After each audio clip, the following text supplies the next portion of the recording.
it's always interesting. I mean, you do enough customer discovery, you try and develop a mindset of kind of who you're building this for, but there's so much to build a lot of times. And I mean, this isn't just a simple web app. I mean, it's a deep platform, so it has to be robust and scalable out of the gate. And we didn't really cut corners in that side because we knew if this gets interesting to people, they're going to dump 100,000 files in this. I mean, so it can't just kick over. We wanted to be more design-led and UX first, so we wanted to have it as a easy-to-use application from the top down, but a very powerful platform from the bottom up. This all starts with the data. This is Kirk Marple, founder and CEO of Unstructured Data.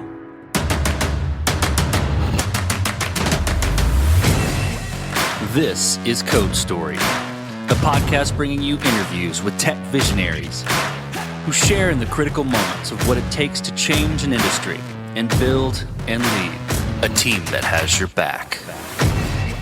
I'm your host, Noah Laphart, and today how Kirk Marple gave you a way to find insights, even from within your unstructured data. All this and more on Code Story. Kirk Marple has been a family man for 20 plus years now. His kids are older, in their 20s, which he finds amazing. He's been in tech for most of his career, but when he started out professionally, he wanted to be a chef. When he was 13, he wanted to attend culinary school, but then things changed, obviously, but he still cooks often, dabbling in stir-fry and barbecue. After selling his prior company, which was heavy in the broadcast media space, Kirk ended up at General Motors. He started to learn about media data and the value of getting the media data into computer vision algorithms. 5 years later, he realized that no one had created the platform to manage this yet, and he got started building it on nights and weekends, first for podcast discovery. This is the creation story of Unstructured Data.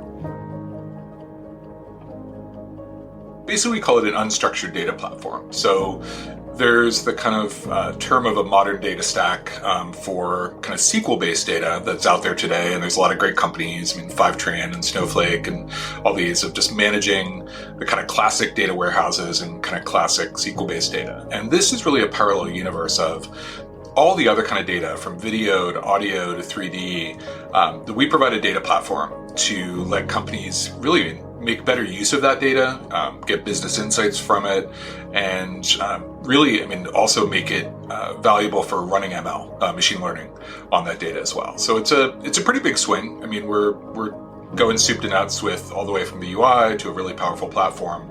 But I'd had the idea for it really about 5 years ago originally.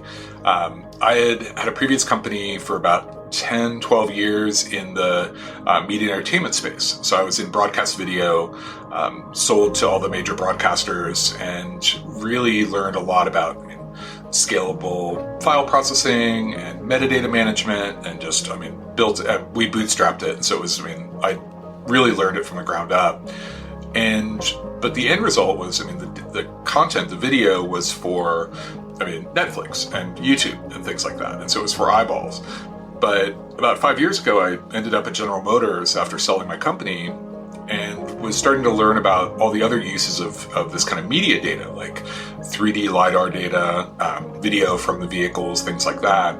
And there were so many parallels of, I mean, they're trying to make this data valuable, but they're not getting it into eyeballs, they're getting it into computer vision algorithms, I mean, essentially. And so time and time again, I was a CTO or VP of a couple different companies. Everybody was trying to build it from scratch. And I finally was like, look, I mean, if 4 or 5 years later, this still doesn't exist in the market, I mean, I should go build it.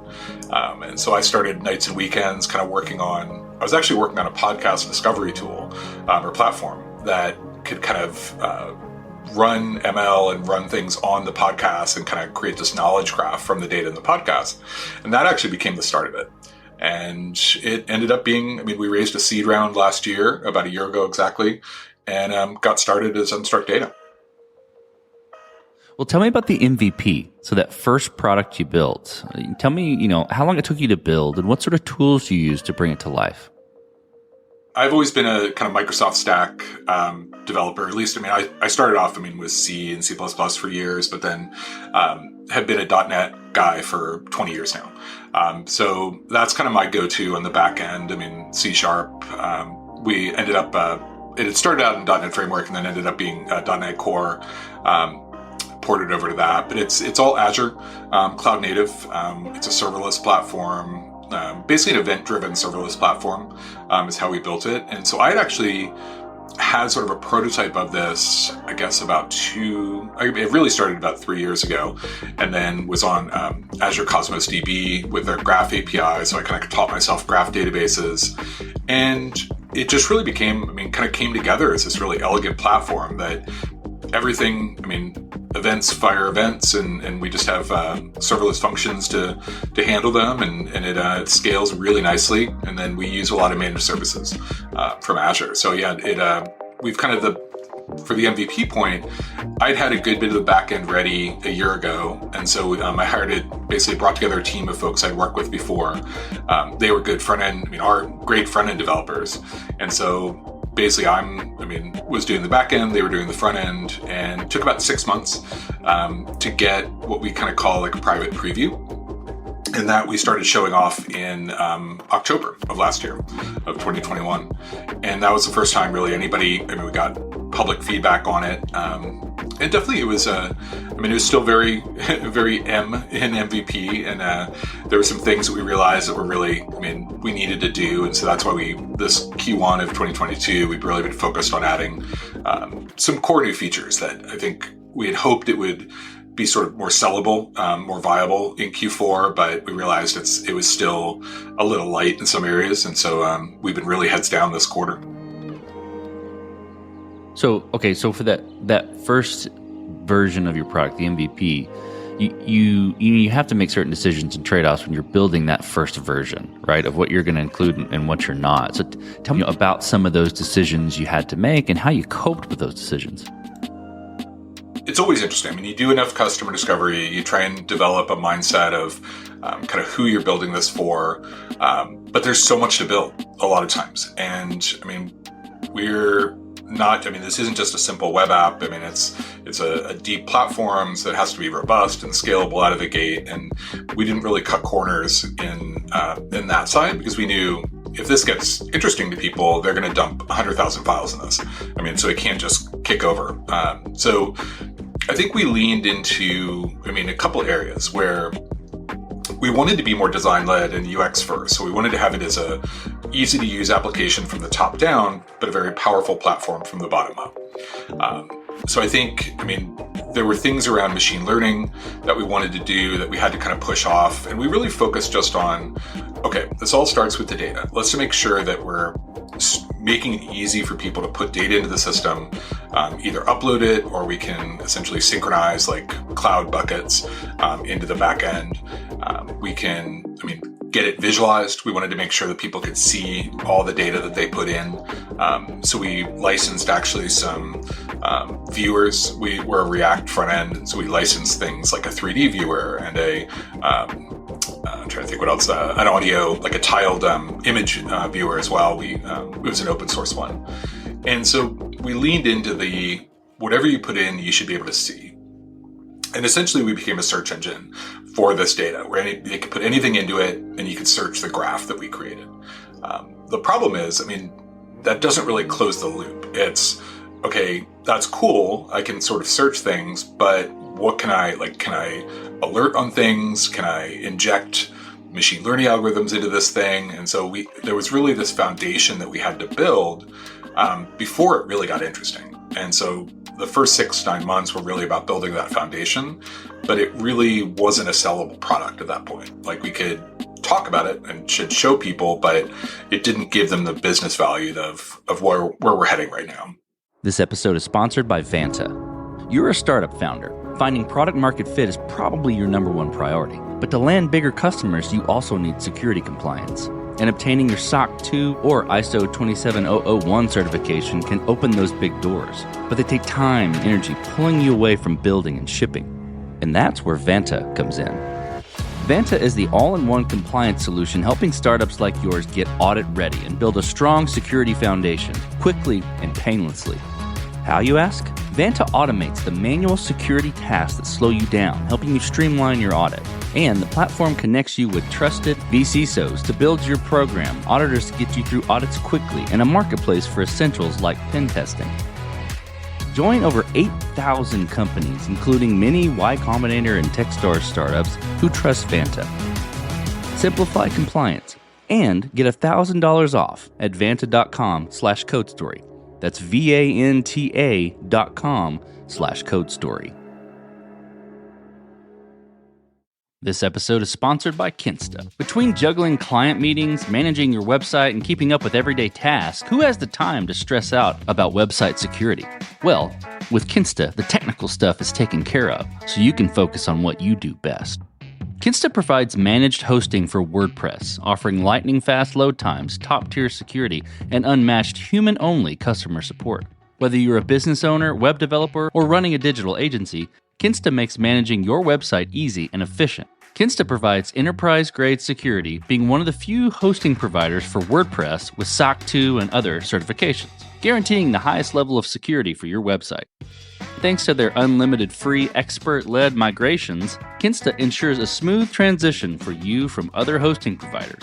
Customers have reported 200% faster load times post-migration to their platform. What I find cool about Kinsta is their fast and reliable customer service and premium features that are included at no extra cost. Ready to experience Kinsta's hosting for yourself? Get your first month free when you sign up at kinsta.com today. That's KINSTA.com. Okay, so from that point, though, you built the foundation, you got it out, it's not a sellable product, you're getting feedback, and now you have a launch date in the future that you're building towards. How are you going about deciding how you're going to progress the product? And how are you building your roadmap and deciding, okay, this is the next most important thing to build? Basically a head of engineering and product, and then a product owner that I work with. So the three of us, we kind of call ourselves, we're like the product council. So we're really the kind of purveyors of that roadmap. We have designers on staff that, we can basically work with. And I think, our process, and kudos to our head of engineering product. That has gotten really smooth. And it did take a little, there were bumps in the road at the start, but just we use Product Board as kind of our main area of where the roadmap kind of lays out quarterly. And so we have a quarterly roadmap. We do reviews every few weeks or so just to make sure we're still on schedule. And then prioritization, it can come from a couple different things. It can be, we have this conference coming up next month. So right now we're very focused on, okay, we have to do a product demo. It's not going to be a live demo, it's going to be a video, but so the visual side of it gets prioritized. And we're saying, look, we can show this maybe after it actually runs. We're kind of faking it in the back end for the video, but maybe we can sort of make that work a couple weeks later. So there's some things that we can do to, kind of manage who's going to see it. Is it a real customer seeing it, or is it just for kind of sales demos? And that's really how we're balancing the roadmap right now. So there's three major areas that we're focused on, and we're just really trying to knock those out. We worked really hard on them in Q1, and there's a little bit of overlap into Q2, but it's now we're really focused on, once we plan to get customers, which is in about a month, what are things they would really use day to day? And those are the things that bubble to the top of the stack. So let's switch to team. How did you go about building your team? And what did you look for in those people to indicate that they're the winning horses to join you? Most everybody I started with, I think actually everybody I'd worked with before at 3 up to 4 companies. So have a really good core group of people. We work together. We've actually worked in a remote situation everywhere. So that was really easy we're just a Slack company at heart. And so I think that way, when you have people you trust, makes it so much easier. And I know the complementary pieces, like we have somebody focused on QA and ops. We have product, we have front-end engineering. I still do, the bulk of the back-end engineering myself. And so I think it's, having those complementary people around you is really key.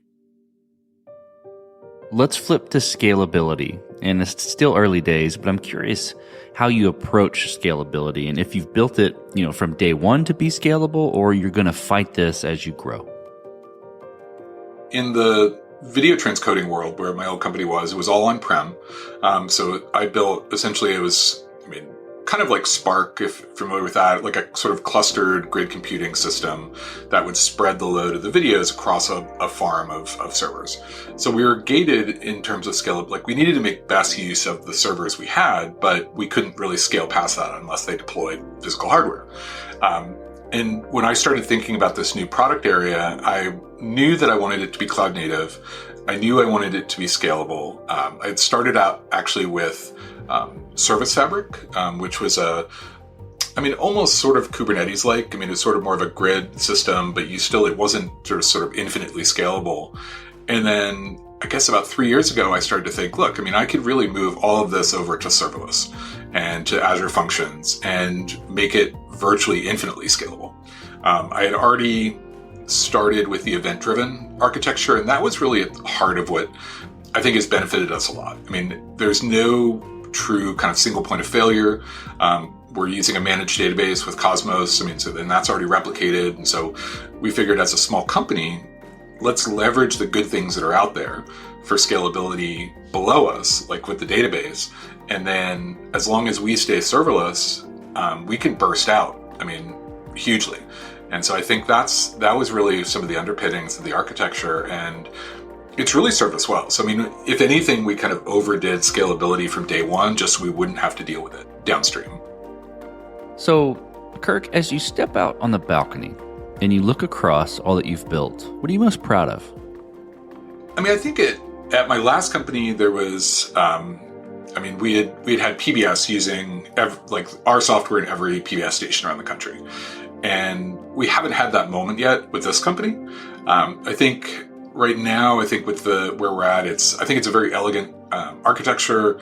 I'm really happy with the design of kind of where it's heading. I think it's going to add a ton of value to customers, but it's still early days enough that, it hasn't taken off. We're still right at that cusp of seeing that feedback. I think the folks we've talked to, it really kind of breaks through a glass ceiling for a lot of folks where they didn't realize they could do that with their data.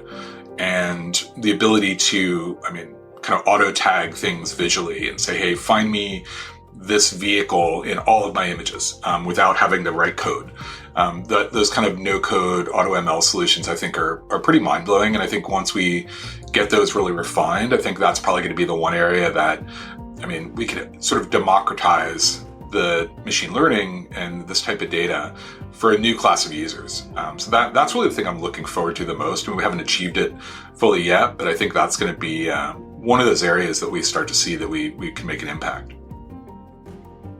Well, let's flip the script a little bit. Tell me about a mistake you made and how you and your team responded to it. There's a couple different areas. I think, technical mistakes, I wouldn't say there's a ton, other than bugs and stuff like that. No, we haven't had to rewrite anything majorly, at least yet in the last year. But I think in terms of process, I think is the biggest place that, we've ran into some struggles of when you get going. The first 6 months of a company are hard, and trying to manage priorities. You're dealing with not a lot of data. You have some customer data, but I think one of the areas how we had the handoffs between user experience and design and product was really rough at first. And finally, I think just from a lot of, tough communication and, headbanging against the wall, we finally got into a really nice process of, okay, product is responsible for this layer of planning. They work with design, they get a mock-up, the mock-up goes and gets reviewed, and just being able to have those checkpoints and that explicit process.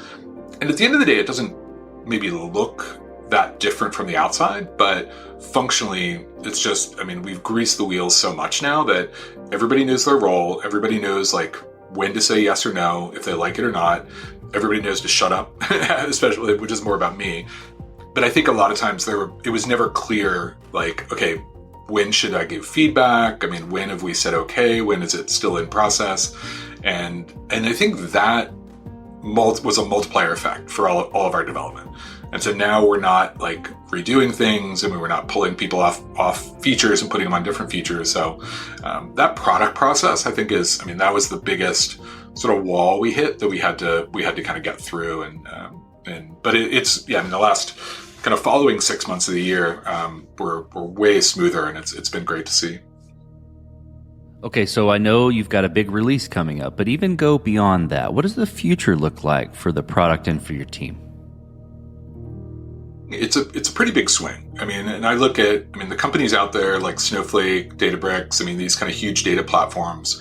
I really see ourselves up there with them, and that we could be the de facto place that people put these types of media and they get value from it. And so right now there's this gap where if you have videos and images and 3D files on cloud storage, a lot of times you have to write code, typically Python code, to extract value from it, run machine learning models, be able to trigger events and things like that. Or you'd have to cobble it together and kind of DIY the whole thing. And we really see that there's a new concept here. Kind of like RPA for, document handling, and it's like UiPath and these kind of companies that, can do it in different domains. We really think you can dump all your data in the top of the funnel. We can pull in your data from your cloud storage and really open up to more data analysts, business data analysts, and other subject matter experts the value of what's unlocked in your data or locked in your data. And so, it's a big swing. We really want to be that kind of de facto company that people think about, just in that same kind of conversation of, if you have SQL-ish data, you're going to use like Snowflake. If you have any other file type data, you use Unstructured. That's really the goal where we're heading. And it's, we're getting there. We know it's a multi-year effort, but that's, we have a pretty high North Star. Let's switch to you, Kirk. Who influences the way that you work? Name a person you look up to and why. It's funny, in my sort of origin story, Anthony Bourdain was always sort of somebody that I saw, as a chef and as an entrepreneur and things like that.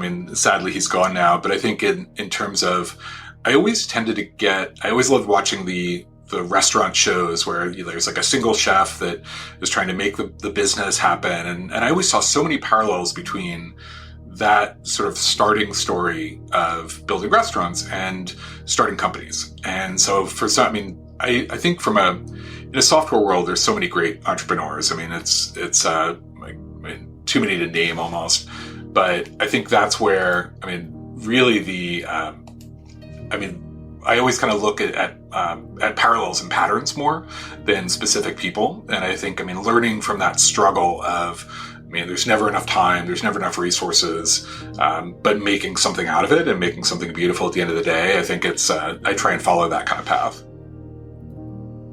Well, we talked about a mistake, but a little bit different spin. If you could go back to the beginning, what would you do differently? Or where would you consider taking a different approach? Obviously, since I'm an engineer and kind of classically, I think go-to-market sales is always, I love talking to people. I think getting into conversations with folks is always valuable. I always learn stuff about where the product can go, and I love that kind of product discovery. But it's not, I'm kind of more the classic introverted tech guy. And so I think it's having to even push past that and just get out there more, get more, even when you think you have enough customer discovery, you never have enough. And so I think, just time is never your friend. So I think at this point I would have loved to have had 10x more conversations last year. And that's probably the only area that I see is that, if we had, I think from an engineering side, I think we've done a great job. Obviously, maybe we could have cut a month off here or there, but in general, it's more about the sales and the customer discovery side that I would love to go back and impact more. Well, Kirk, last question. So you're getting on a plane and you're sitting next to a young entrepreneur who's built the next big thing. They're jazzed about it. They can't wait to show it off to the world. Can't wait to show it off to you right there on the plane. What advice do you give that person, having gone down this road a bit? The first thing that comes to mind is just don't give up. I think it's never easy. I've been in my old company times when your bank account's empty and then the next day you get a $50,000 check from a customer. And so I think you really have to be resilient and believe in yourself. I think at this point, this is taking a risk. It's taking other people's money for the first time. And you have to respect that. So I think having the ability to, and respect, you have people, your team's lives in your hand, their family in your hands too. So it's not just about the tech. It's about the people. It's about the people that are relying on you, and just to take it seriously, but also try and have fun in the process. It's very stressful, but it's, I think is to keep your head above water. Don't just dive into the tech, or don't just dive into the money side, and try and learn along the way. That's great advice. Well, Kirk, thank you for being on the show today. Thank you for telling the creation story of Unstructured Data. Thank you so much. I appreciate it. And this concludes another chapter of Code Story. Code Story is hosted and produced by Noah Labhart. Be sure to subscribe on Apple Podcasts, Spotify, or the podcasting app of your choice. Support the show on patreon.com/codestory for just $5 to $10 a month. And when you get a chance, leave us a review. Both things help us out tremendously. And thanks again for listening.